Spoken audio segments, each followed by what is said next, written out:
graça e paz daquele que vive. Nós estamos falando do Novo Testamento, da estrutura, um panorama. O que é um panorama? É uma visão longínqua, você vê o total. Você não para em nenhum ponto específico para analisar, mas você vai seguindo, você vai vendo e vai contando os fatos. Então isso é um panorama bíblico. Nós estamos fazendo o panorama do Novo Testamento e eu estou falando do Evangelho agora. Eu quero falar dos Evangelhos. Eu falei que é um Evangelho só, com 4 visões, porque são 4 autores. Significa boas novas, uma palavra grega que significa boas novas. É um gênero literário próprio, criado próprio da igreja, ou seja, tem várias maneiras de escrever dentro do Evangelho. Foi uma maneira original naquele tempo, única, e foram esses homens que criaram essa maneira de escrever em forma de Evangelho. Agora, nós falamos que esses 4 livros, essas 4 visões, elas foram canonizadas, elas foram consideradas perfeitas e santas, eu falei que os 3 primeiros são sinóticos, que eles se parecem, há diferenças, no jeito de contar. É lógico, tem pessoas que falam assim: mas pastor, eu li Mateus, depois eu li Lucas e deu uma diferença. Não é que deu uma diferença, cada um vê de um jeito, não é verdade? Se eu pedir para você falar para mim, se eu pegar 10 pessoas e falar assim, me fala a pregação de domingo. Bom, umas pessoas vão falar assim: você falou de Caim, você falou que Caim perdeu as bênçãos de Deus. Sim, eu falei isso, mas se eu colocar uma outra pessoa em uma outra sala diferente, fazer a mesma pergunta, eles vão falar: poxa, Abel foi aceito, vai dar outra visão, porque Deus aceitou primeiro Abel para depois aceitar a sua oferta. Mas se eu pôr outra pessoa em outra sala, sem ter essa informação, ela vai falar assim: bom, Caim saiu errante pelo mundo e Deus colocou uma marca sobre ele. Você viu? Tudo está certo, mas cada um falou o que viu, falou o que ficou mais impregnado. Então, não que há diferenças ou divergências ou clinch entre os evangelistas, não. Cada um falou de uma forma. Se você pegar, escalar uma montanha, se um for para o sul, do lado sul, outro do lado oeste, outro do lado norte e o outro do outro lado, e subirem nas quatro e forem vendo e depois forem escrever, eles vão estar falando da mesma montanha, mas de 4 ângulos, 4 óticas diferentes, mas eles são muito similares, parecidos, tremendo. Aí eles vão falar da vida de Jesus, do tempo da graça.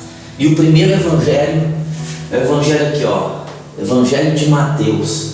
E o autor, todos, acreditam que é Mateus. Mateus era chamado de Levi também. E veja que o Evangelho de Mateus ele está em primeiro, porque ele é o mais, eu coloquei ainda aqui, ele é o mais judaizante de todos. Ele fala mais dos judeus, é tipo uma continuação do velho, ou uma transição do velho para o novo. Então Mateus, que é um judeu, e ele fala muito a respeito do judaísmo, ele é colocado em primeiro. Ele é o autor, toda a igreja reconhece ele como um autor. Ele era um cobrador de impostos, tem a história dele no próprio livro. Ele cobrava impostos e Cristo o chamou: vem e segue-me.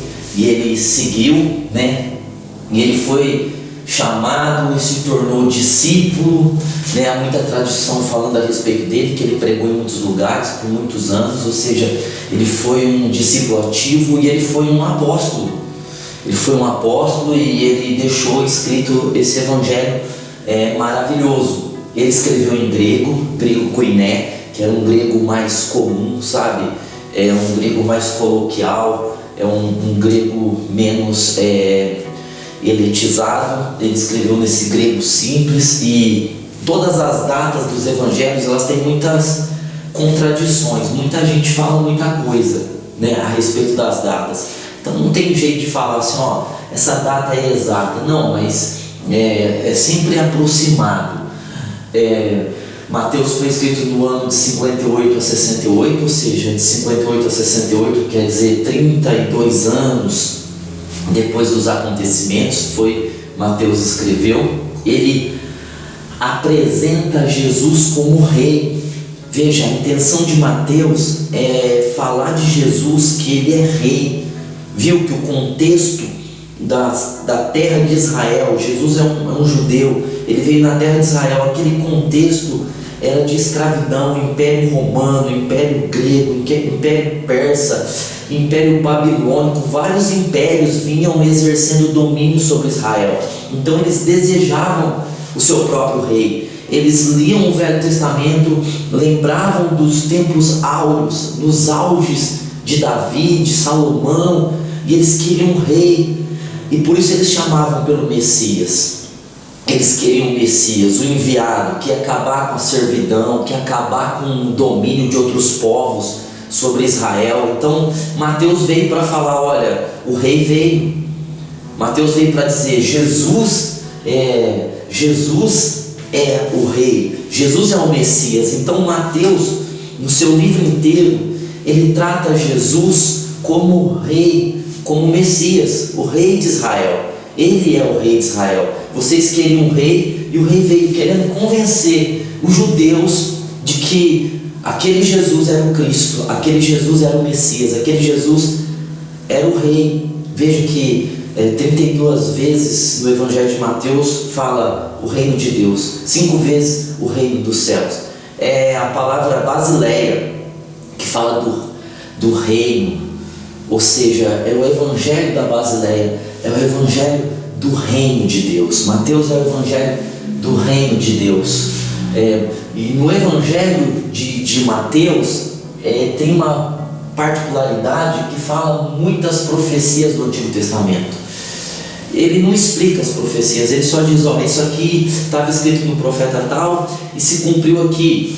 Por quê? Porque ele estava falando com os judeus, ele queria mostrar, ele queria ligar o Velho Testamento, os escritos do Velho Testamento, do Torá, dos 5 primeiros livros, dos livros históricos, dos salmos, dos proféticos. Ele queria ligar esses livros à vida e à obra de Jesus. Então é um evangelho que tem muitas citações do Antigo Testamento, muitos textos do Antigo Testamento estão colocados, ligados ali dentro de Mateus, para fazer um raciocínio de que ele era o rei, de que Israel esperou esse rei, e esse rei veio, e ele querendo provar, mostrar pelo Antigo Testamento que as profecias do Antigo Testamento se cumpriram em Jesus. Então é um evangelho que ele pensou que os judeus leriam, e foi escrito para convencer o judeu através do Velho Testamento. Por isso há muitas profecias de que aquele homem era o rei, era o Salvador.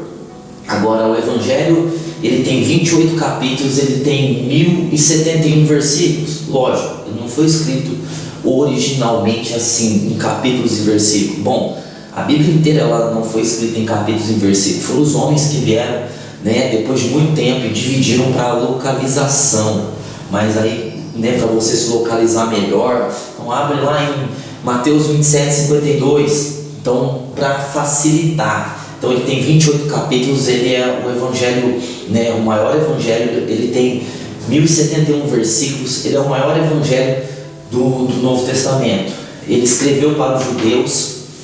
Então por isso que a gente liga que ele quer apresentar Jesus como rei, e ele tem muitas profecias, porque ele não está pensando nos romanos, ele está pensando nos gregos, ele está pensando nos gentios, nos bárbaros, ele está pensando nos povos longínquos. Ele está pensando, Mateus como um judeu, ele está pensando nos judeus, e ele faz aquela escrita pensando nos judeus. Até uma briga dizendo que porque ele escreveu aos judeus, ele escreveu em aramaico. Há alguns relatos na história da igreja alguns homens dizendo que Mateus escreveu as palavras, as parábolas e os feitos de Jesus em hebraico. E aí tem uma tradição que diz que porque o grego ele era predominante, então ele foi escrito depois do aramaico para o grego, mas isso é uma suposição. Ele escreveu o que nós sabemos assim claramente, que foi escrito em grego. não há mais nenhuma prova, não há mais nenhum desses papiros, né? Porque foi escrito em papiro, aquele papel antigo, trançado, colocado no sol, tirado das canas.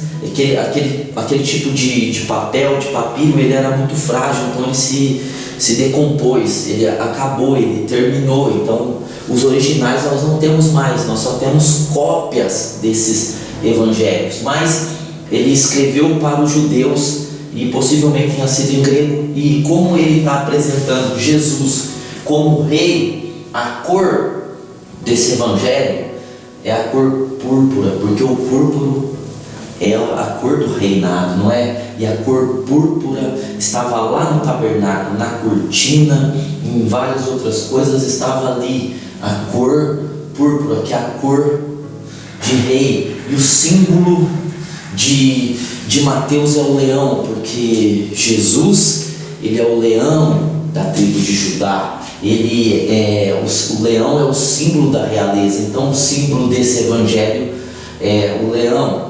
Aqui, como ele quer provar, Mateus quer provar que Jesus é rei pelas profecias escritas para os judeus.